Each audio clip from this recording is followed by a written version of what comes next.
तालुक्याचं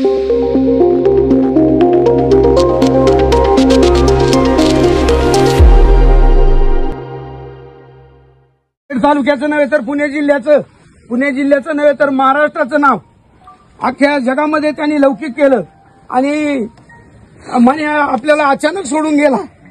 याचं दुःख खऱ्या अर्थानं आम्हाला जास्त आहे, परंतु आले देवाजीच्या मनात तिथे कोणाचे चाले ना।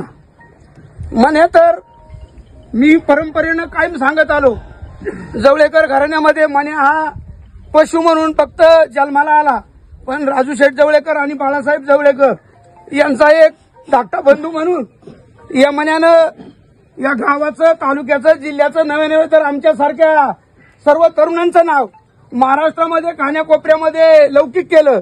ज्या मुलाला आपल्या आई वडील समजत नाही त्या मुलांना मन्या दिसतोय। मन्याचा फोटो जर पाहिला तर पाळण्यात रडणारी मुलं सुद्धा हसत खेळत राहायची। खऱ्या अर्थानं पुणे जिल्ह्यामध्ये या मन्यानं बैलगाड्याचं नाव जे लौकिक केलं, यापुढं भाऊला आणि नानांना आणि सर्वांनाच मी विनंती करतो, मन्या जरी आपल्यातून आत्ता गेलेला असेल, आपल्या पुढं समाधी सारखा मने आपल्या पुढे उभा आहे। खऱ्या अर्थानं माऊली सारखी समाधी नाही, तुकोबा सारखं वैकुंठ गमन नाही, छत्रपती सारखा शिवाजी नाही आणि मन्यासारखा परत बैल होणे नाही। आपल्या सर्वांच्या वतीनं मन्याला अखेरची भावपूर्ण श्रद्धांजली अर्पण करतो।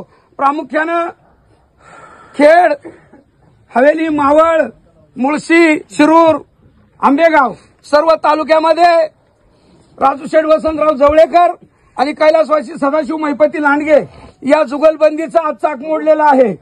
नानाला, भाऊला आणि भानुता दादाला विनंती करतो, आमच्या सारख्याचा बातुकलीचा खेळ झालेला आहे।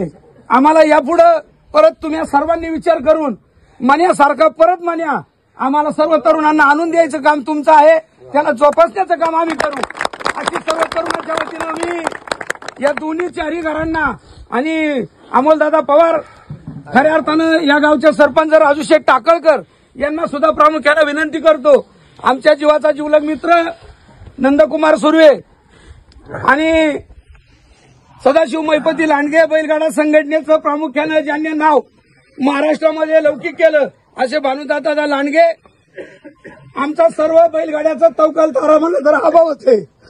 हा मला स्वाभिनंती आहे, परत असा मन्या आपल्याला होणे नाही आणि या मन्याला आपल्या सर्वांच्या वतीनं वापरून श्रद्धांजली अर्पण करतो आणि या ठिकाणी थांबतो। रामकृष्ण।